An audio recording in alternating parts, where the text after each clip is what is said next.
Hi, everyone. Welcome. This is Health Coaching for Families. My name is Erica Martin. I'm a health and wellness coach with PEHP. And with me today, I have Jill Bryan. She's our registered dietitian. We're going to have a brief introduction. We broke health coaching for families into 4 elements: physical activity, lifestyle, nutrition, and support. We'll do a brief recap at the end, and then we'll send you on your way. Many families today are stretched thin and are looking for solutions to live a more connected, healthy lifestyle. So we broke up health coaching for families into 4 elements: physical activity, lifestyle, nutrition, and support. Our goal is to bring awareness, education, and accountability to families and their children. Jill's going to take over with physical activity. Perfect. Thank you, Erica. So the first element is physical activity, and being physically active is one of the most important actions that everyone can take to improve their health. So that's for adults and for kids. So regardless of your age or where you are currently, it's just important to be active. So as adults, it's really important. You play an important role in your kids' lives as far as activity. So it's a little bit different versus if your kids are younger age, maybe 3 to 5, versus as they get a little bit older. So I wanted to go through some recommendations on how to help your kids meet some of the recommendations for physical activity, and then some of the health benefits for that. So to start with some of the health benefits, we know, as far as research has shown, that for kids that are active, they can develop better bone health. It helps improve their muscle fitness, improves brain function in a number of different ways. It also can help reduce the risk for depression and can help kids develop and maintain a healthy weight. So there's a lot of really good reasons for kids to be active. So I wanted to go through some of these on these slides. So there's 3 main areas of fitness that we look at, or for physical activity. So those are aerobic activity, muscle strengthening activity, and then bone strengthening activity. So to start with aerobic activity are any activities that involve the larger muscles in your body, and usually it's some type of a repetitive activity. So if you think of running, riding a bike, swimming, maybe hopping, there's a lot of different things. If you think of those, it's the same motion over and over again. So we want our kids to participate in these types of activities for a sustained period of time. It's really a lot of good cardiovascular benefits, but then you get a lot of those other benefits that I just mentioned as well. So for older teenage kids, the recommendation is to try and have them be active for about 60 minutes every day doing these types of aerobic activity. And one really great thing is they don't have to do the activity all at one time. So this can be broken up throughout the day. So one simple kind of recommendation or some ideas to meet these 60 minutes of activity. Maybe in the morning, they could, if you have a dog, maybe walk the dog for 10 minutes. They could walk to school or ride their bike to school. And if they have PE in school, maybe they're playing basketball or they're doing another activity. And then maybe in the evening, if they're on some type of a sports team or a city league, all of those minutes during the day help towards those 60 minutes of activity. For younger kids, the recommendation, it doesn't need to be as structured. We really want younger kids just to play throughout the day and be active for about 3 hours every day. So role for parents really is to play with your kids, get out there. For older kids, it's making those opportunities available to them, maybe finding out what type of activities they like to do, and then just supporting them in those activities. So the other 2 areas, the bone and muscle strengthening activities, we want our kids to be doing these at least 3 days a week. And these can be part of the 60 minutes every day as well. So just some ideas here. If we think of muscle strengthening activity, it's going to be above and beyond what they're just doing in their daily activities to help strengthen their muscles. So for younger kids, this could be playing at the playground. So maybe doing the monkey bars, maybe doing a tug of war, climbing trees. I mean, just fun things that they like to do already. It doesn't need to be a strength training exercise in the gym necessarily, or different sports that they may be doing. For older kids, they might like the structure of doing lifting weights or resistant bands. Maybe they want to join the gym and do that. So it just looks a little bit different depending on the age of our children. What we have seen as kids get older, especially for girls, they tend to be less involved with physical activities. So just to be aware of that and really to help support, especially teenage girls, and find activities that they like to do so that they stay involved and can help get these 60 minutes of activity. Any activity is better than not doing anything at all. So as a family, I say find things that you like to do as a family and just get out and enjoy those activities together and help your kids learn to enjoy being active as well. So I'm going to turn that back to Erica to go over our second element. Thanks, Jill. Right. So to piggyback off of a lot that Jill touched on, we have the lifestyle element next. Lifestyle element, we broke up into 3 different pillars: the importance of sleep, minimizing screen time, and the power of play. So how many hours of sleep is recommended for children? What is sleep hygiene? Have an unwind routine? How much screen time is recommended? What are the health risks of screen time? And what does the power of play mean? Is it possible to learn more quickly in a calmer environment? So 9 to 11 hours of sleep is recommended. And this is important to do well on tests, to do well in sports. Sleep, bedtime routine, sleep hygiene is important for both kids and the adult to have a good, sound night's sleep. So to go over a little bit of sleep hygiene: exercise and play during the day, getting all of that movement, moving those large muscles, really important to be tired at the end of the day. Sleeping in a cool, dark, comfortable room, setting the thermostat to a nice temperature, drinking plenty of water during the day, but not right before bedtime, reading a book or unwinding by writing in a journal, taking a warm shower or bath before bed. And a bonus tip, if you can use lavender soap. Lavender is prone to relaxation and helping us turn on our parasympathetic nervous system, which is our rest and digest. Turning off electronics 1 hour before bed is important for both children and adults. We have the benefits of minimized screen time. So recommended by the Academy of Children and Adolescent Psychiatry. 1 hour of screen time is recommended during a weekday and then 3 hours on the weekend. So some awareness to how often are you and your children on devices. Too much screen time can lead to sleep problems, lower grades in school, reading fewer books, less time with friends and family, not enough outdoor and physical activity time, poor self-esteem and body image, fear of missing out, and less time learning in other ways, learning other ways to relax and have fun. And the power of play. Play is essential to a child's development.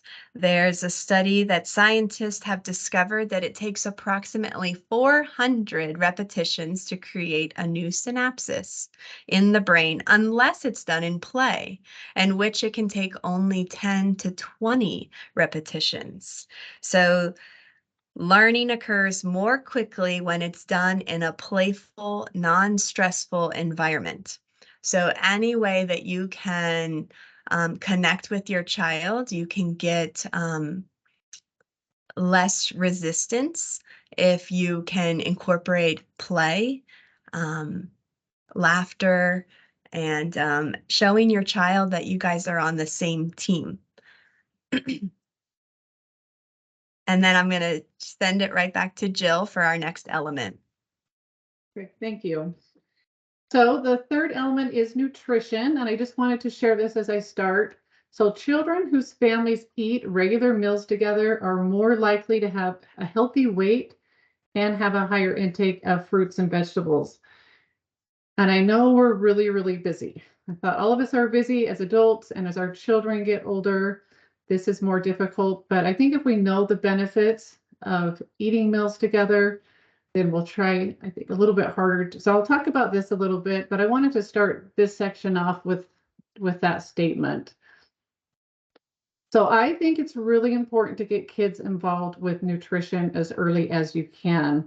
I think kids have a natural interest in cooking, in helping plan meals.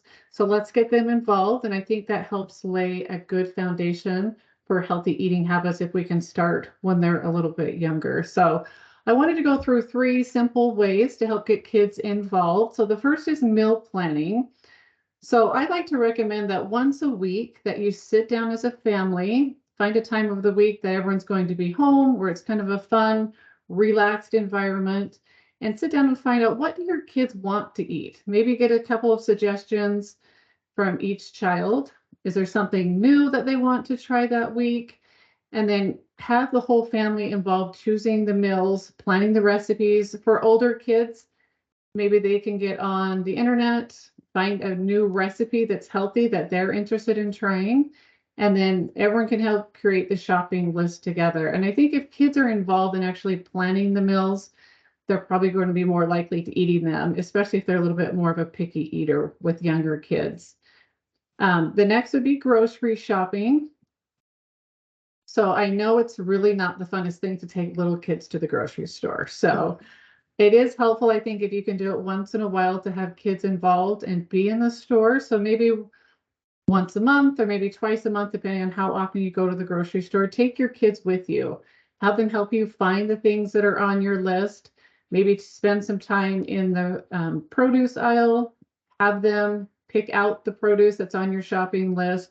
And then maybe have them find a new fruit or vegetable that they've never tried before that they would be interested in trying. This is a great way to explore and kind of widen the diet a little bit of kids and expose them to new fruits and vegetables. And I found if you take them there, they pick it out, they help prepare it, they're going to be much more likely to actually try it. And then the last one is meal prep. And I do think little kids love to help in the kitchen. I don't know that teenagers like to as much, but I know teenagers like to eat and little kids like to help. So just get everyone involved and assign tasks that are age appropriate. So for little kids, that may look like washing the produce, getting it out of the fridge, helping getting out the utensils. For older kids, they can help measure things, they can help cut up the fruits and vegetables, they can prepare a lot of the food.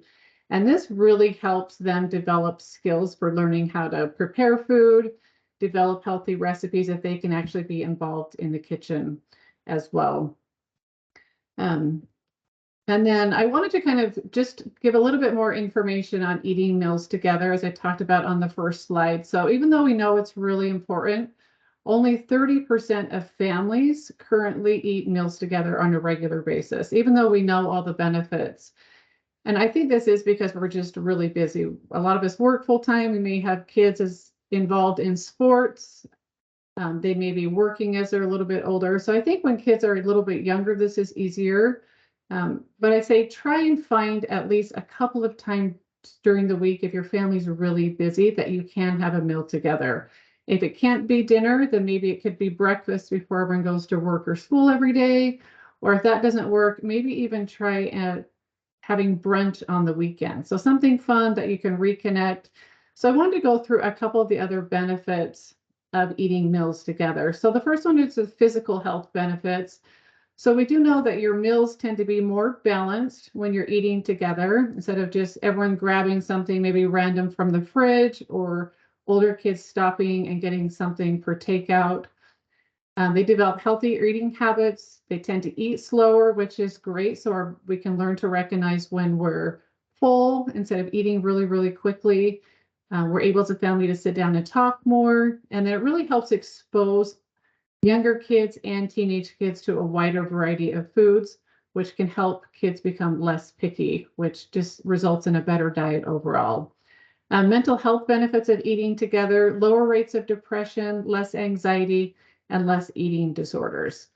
And then the last one is just really helps us connect as a family. If we're busy and we're all going different directions, if we can sit down at the end of the day or at the beginning of the day, it allows us to talk to each other and connect. And I think especially with older kids, and we're seeing it more with younger kids, they're spending a lot of time on their devices. So it's a great time to set aside the devices, turn the TV off, and just spend time talking and seeing how we're doing as a family. And I think that's where the lower rates of depression, anxiety come in, because we're there to support each other and the kids can feel that as well. So I think taking time to eat together as a family, prepare meals together as a family is a great way for kids really to develop a good, strong foundation for eating well and developing good eating habits while they're young. So, okay, Erica, I'll turn it back to you for the fourth element. Thanks, Jill. Yeah, she hit the nail on the head with the connection, and the fourth element really takes that home. So we have the support element last here, and might be biased, but this is maybe one of my favorites. So practicing connection. Parents can establish safety through boundaries, validation, and empathy. We say that some behaviors get a no, but all feelings get a yes. We're going to learn how to regulate emotions. This is difficult for adults and extremely difficult for children. So we can educate ourselves and see if we can surround ourselves with the right tools to practice this and get better, both parent and adult. Kids come into the world fully able to feel, but not at all able to regulate these big feelings. So what happens with the big gap? We are left with tantrums and meltdowns. Tantrums and meltdowns are not, they do not mean that you're a bad parent. They do not mean that you have a bad child. Every child is good, and this is part of natural child development. So remember that during a meltdown, that your job is, as a parent, is to keep your child safe and to keep your body calm. Your job is to not end the tantrum. So we're going to talk about that a little bit more. How do I help do that? How do I keep my body safe and my child calm? So here's an example. Imagine that you hit traffic on your way to dropping your kids off at school, and then you're late for work and you have a long day in the office. On your way home, you forget the main ingredient for dinner. You get home and you see your partner and you start to vent about your day. Your partner could respond with this first response. Oh, yikes. Maybe you should have left a little bit earlier to make sure you don't hit traffic next time. And maybe a list would have been good so you don't forget anything at the grocery store. Now register how that feels in your body. And then here's response number 2. Your partner could say, whoa, it sounds like you've had a long, stressful day. You have a lot on your plate. You are juggling and balancing so many things. I'm here for you. And check in with your body and see how that feels. So what's worse than feeling sad or disappointed is feeling alone in those feelings. So in the midst of our struggles, we're looking for understanding, validation, support, and the presence of our significant others, or support people in our lives. And our children are looking for the same thing. So we can practice connection. We can practice validation. Validation is one of the most powerful relationship tools we have. We don't have to understand the other person's experience in order to validate it. So here's an example. 2 things are true. iPad time is over, and it makes sense that you feel upset about that. Ending screen time is hard for me too. We hold the boundary, we validate their feelings, and then we show some empathy. And it doesn't have to be in that order. And you might have to repeat this phrase a couple of times because your child might have some big emotions. So, learning how to regulate emotions. You are a good kid. You are a good kid having a hard time. The premise is that every kid is good inside. I'm not scared of your feelings. That's why I'm staying right here with you. Don't take the bait. Oftentimes it's leave me alone. And that's sometimes their number one fear is that we will leave them because they are too much. Feelings can be confusing and overwhelming. It makes sense that they're tricky to talk about. So validate and show empathy. How can we help? How can we start to regulate emotions? The number one thing is to talk about them. Name the feeling. Talk about the feelings. Feelings are real. Validate the feeling. Another thing that can help is to dance, shake, wiggle, move your body. Run, spin, walk. Another way can be journaling. Journaling the emotions and feelings. Listening to music or playing music, crying. Crying's a great stress relief. Hugging a pillow, a pet, a family, or friend.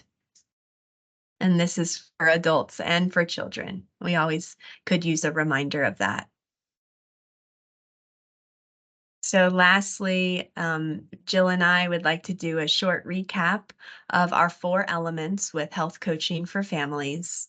We have physical activity, lifestyle, nutrition, and support. We're trying to eat well, move more, stress less, and love often. And we want to thank you guys for listening to our webinar and being with us today. If you have any questions, feel free to reach out. We're here to support you and to serve you. And I hope you enjoy the rest of your day. Thank you. Thank you, everyone.